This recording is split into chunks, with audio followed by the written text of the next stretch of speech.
Buenos días, estimados estudiantes de tercero de secundaria. En el curso de Historia Universal vamos a ver la parte penúltima del tema, que es acerca de la Segunda Guerra Mundial, pero las últimas batallas. ¿Okay? Últimas batallas de la Segunda Guerra Mundial. Recordemos, la clase pasada vimos hasta la batalla, hasta la Operación Barbarroja. ¿Ok? Continuamos.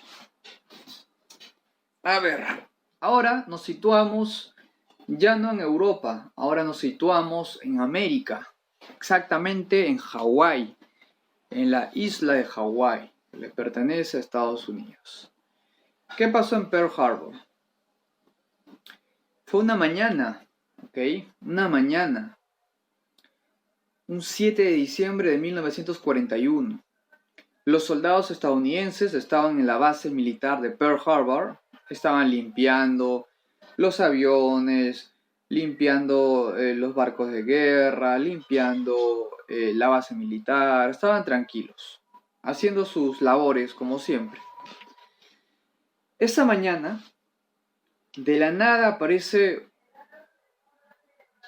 varios aviones de guerra que representaban a la Armada Imperial de Japón. Estos aviones de guerra japoneses de la nada se acercan a la base militar de Pearl Harbor y comienzan a bombardear. Fue un ataque que los soldados estadounidenses nunca lo vieron llegar, nunca. Fue un ataque fugaz, un ataque que no había sido avisado o se había declarado una guerra, en el caso de Japón, a Estados Unidos. No hubo nada de eso. Fue un ataque, como se dice, un ataque sorpresa, un ataque que también puede ser considerado como cobarde, sin avisar. Luego de esto, los aviones van a bombardear tanto aviones estadounidenses que estaban en la pista de aterrizaje, bombardean barcos de guerra estadounidenses y bombardean también la base militar de Pearl Harbor. Fue una gran baja que se produjo ese día. Japón no creyó y no vio lo que podría pasar a futuro respecto a este ataque. Japón, al atacar de esta forma no avisada a Estados Unidos, se ganó un enemigo y un enemigo muy poderoso, los Estados Unidos. Así que Estados Unidos, tras el ataque a Pearl Harbor, decide participar directamente. Estados Unidos ya estaba participando en la Segunda Guerra Mundial, no directamente, sino con algunos soldados y con armamento y con comida. Pero tras el ataque a Pearl Harbor por parte de los japoneses, decide participar directamente. Y Estados Unidos declara la guerra a Japón. Para ese entonces Japón ya era aliado de los nazis. Vemos aquí las imágenes del bombardeo. Los barcos de guerra estadounidenses se hunden, se queman y la base militar también queda afectada. Ese mismo día, el presidente Franklin Roosevelt declara la guerra oficial contra Japón. Aquí vemos cómo posiblemente fue el ataque de los aviones japoneses a los barcos de guerra estadounidenses. Otro gran enfrentamiento se produjo en Egipto. Se produce la batalla del El Alamein. En esta batalla el resultado fue negativo. ¿Para quién? Negativo para los nazis. ¿Ok? ¿Por qué? Vamos a ver. El objetivo era que los aliados logren derrotar sin mucha dificultad a los países del eje. Pero para poder ganar en la batalla de El Alamein, los aliados le costó mucho. Pudieron ganar, pero hubo un alto costo en armas, en vidas. Pero en esta batalla de El Alamein, a pesar que tuvo un alto costo, se logró algo. ¿Qué se logró? Que los alemanes no se apoderaran de Egipto. Si se apoderaban de Egipto, era otro lugar estratégico más que perdían los aliados, pero se logró ganar. Y no solo eso, se evitó con esta batalla que el canal de Suez sea tomado por los nazis y que los pozos petroleros que se encontraban en Medio Oriente sean utilizados para poder hacer funcionar los aviones y los barcos de guerra nazis. Así que la batalla de El Alamein tuvo un alto costo, pero se evitó lugares y recursos naturales que eran de mucha importancia para los nazis. Aquí tenemos a dos bandos, a los británicos, a las fuerzas británicas, con el general Montgomery a la cabeza, contra las ya famosas Afrika Korps, comandadas por Erwin Rommel, alias el zorro del desierto. Tenemos a Montgomery, general británico, y Erwin Rommel, el zorro del desierto, y sus Afrika Korps, las famosas Afrika Korps.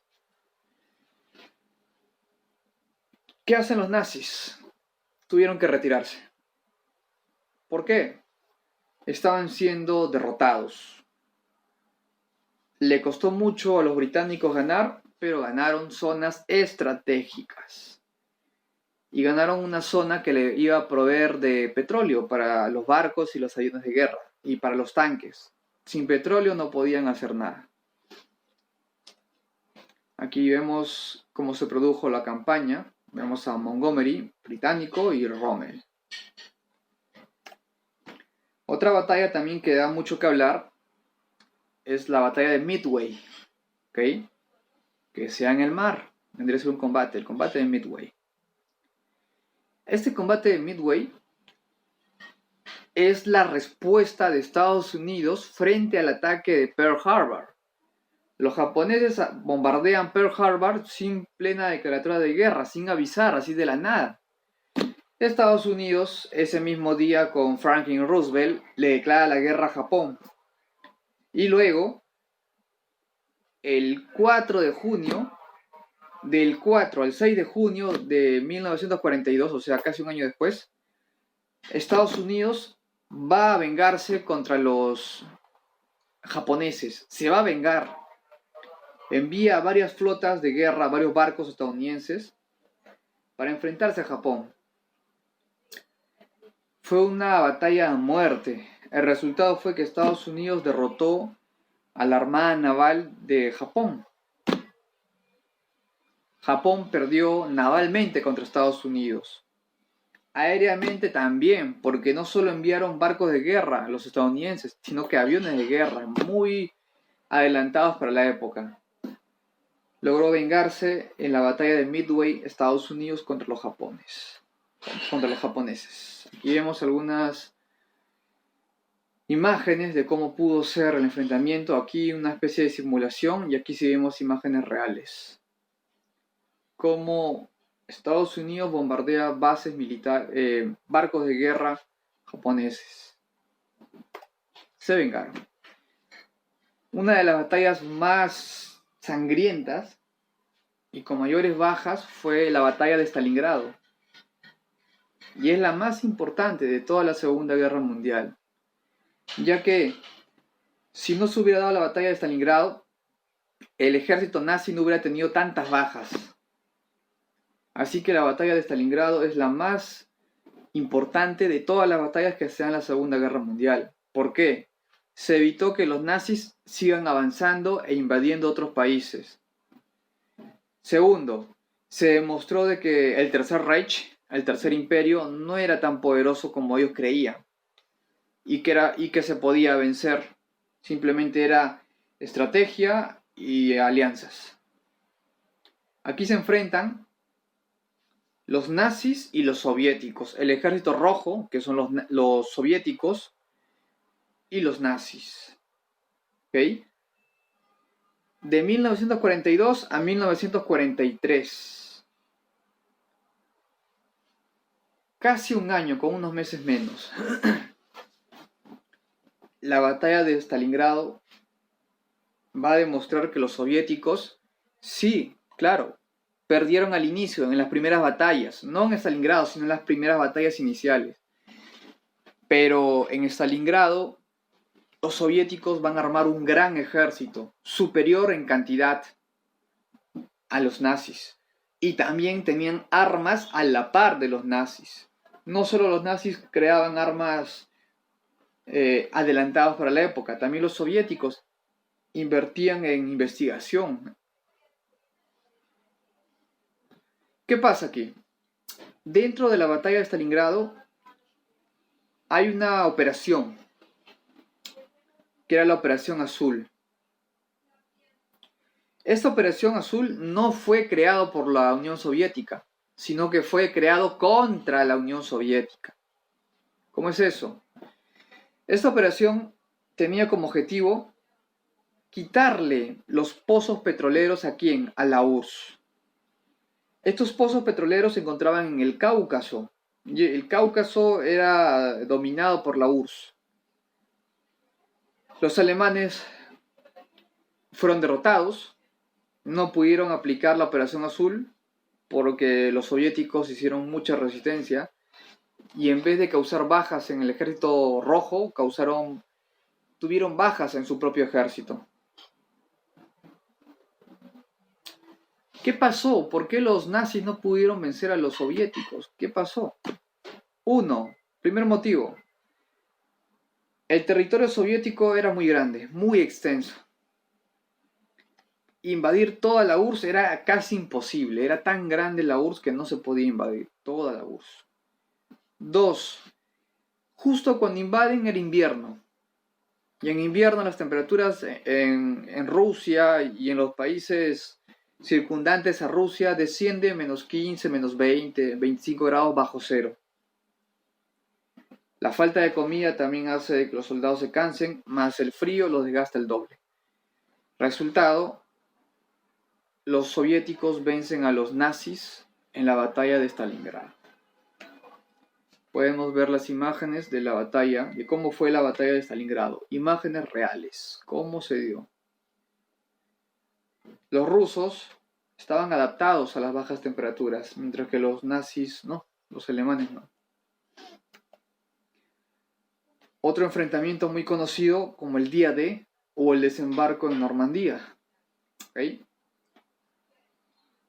La operación se llama la Operación Overlord. El objetivo era desembarcar en las playas de Normandía. ¿Dónde queda Normandía? Al noroeste de Francia.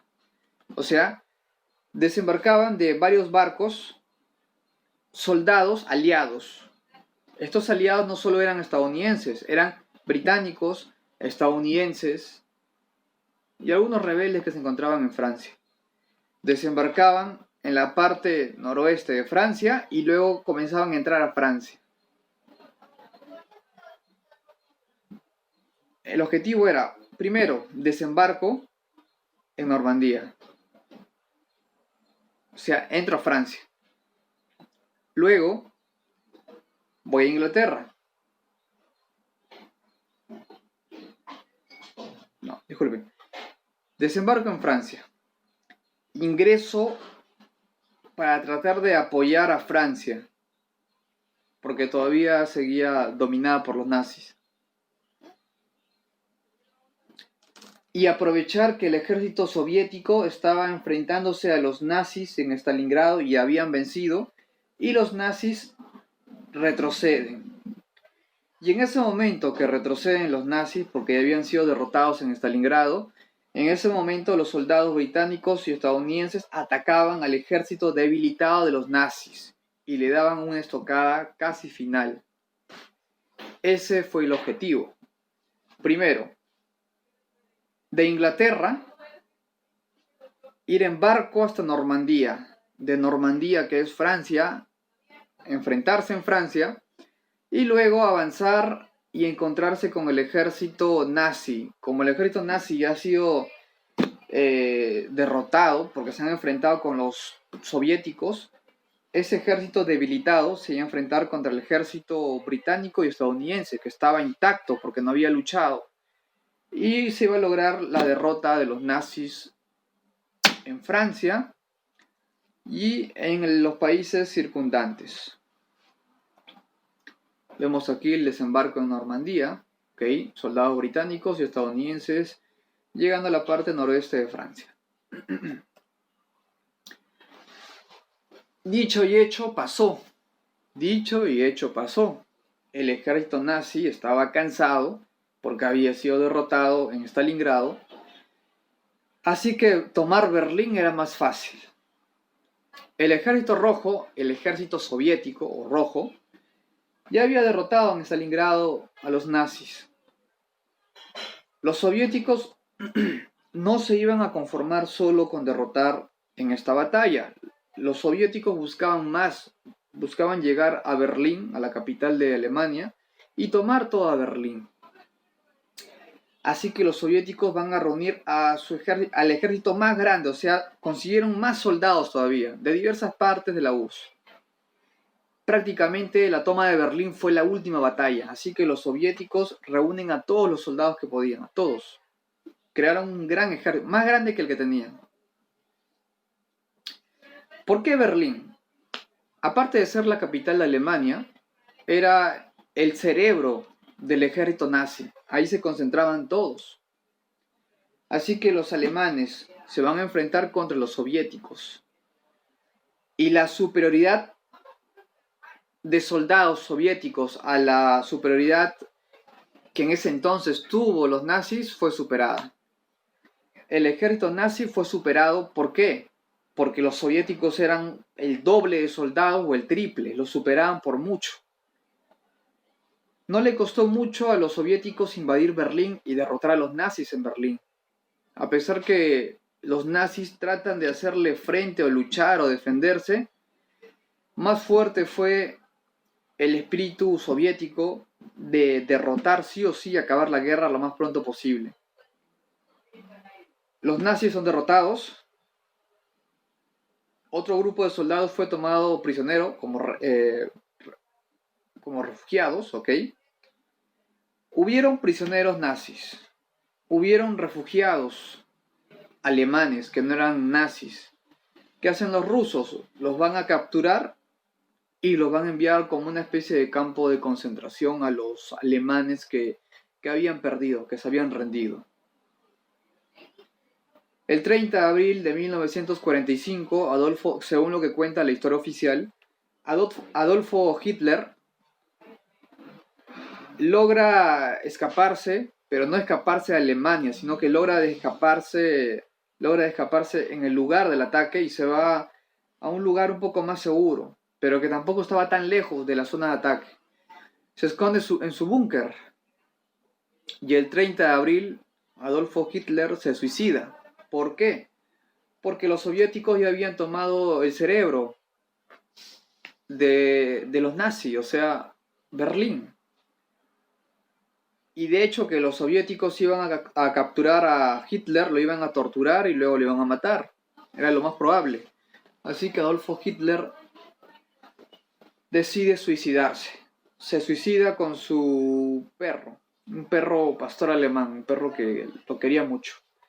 Y también se suicida su amante, Eva Braun. ¿Qué demuestra el ejército soviético? La superioridad, el poderío soviético frente a los nazis.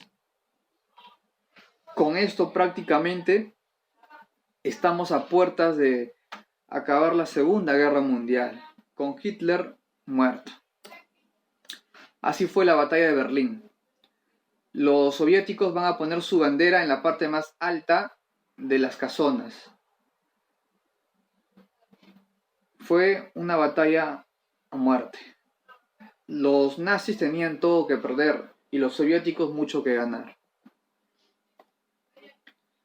Pero faltaba todavía Japón. Japón no se rendía. Japón seguía luchando a pesar que Estados Unidos le produce una gran baja en la batalla de Midway.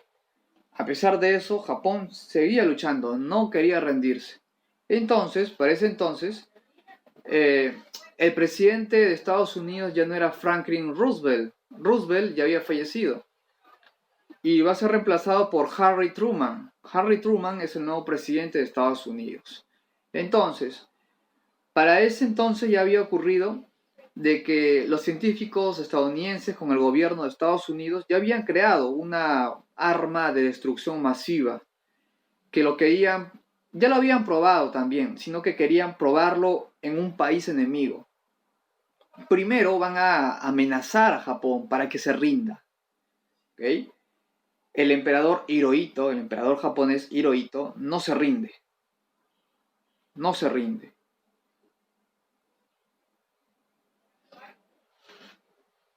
Bueno, en esta parte hay que corregir porque dice Franklin Roosevelt aprueba lanzar la bomba atómica contra Japón. Franklin Roosevelt no aprueba porque ya estaba muerto. El que lanza la bomba atómica es Harry Truman, no Franklin Roosevelt. Entonces, como el imperio japonés no se rendía, se lanza la primera bomba atómica en Hiroshima el 6 de agosto de 1945, bajo la orden de Harry Truman. Esta primera bomba atómica mata 160.000 personas. ¿Okay? El emperador Hirohito se pensaba que se iba a rendir con la primera bomba atómica. Imagínense matar 160.000 personas con una sola bomba. No se rindió. Estados Unidos envía la siguiente bomba atómica 3 días después, el 9 de agosto. Ahora lo va a lanzar en Nagasaki. Y recién con la segunda bomba atómica, el emperador Hirohito decide rendirse. Después de ver cientos de miles de muertos por las dos bombas atómicas, se rinde y decide firmar la paz. Esto fue el 14 de agosto de 1945. Con la derrota del imperio japonés tras lanzar las bombas atómicas en Hiroshima y Nagasaki, se da por finalizada la Segunda Guerra Mundial. Todo esto causó el impacto de las bombas atómicas en Hiroshima y Nagasaki. Con eso acabaría la Segunda Guerra Mundial. Muy bien, nos vemos en una siguiente clase. Chao.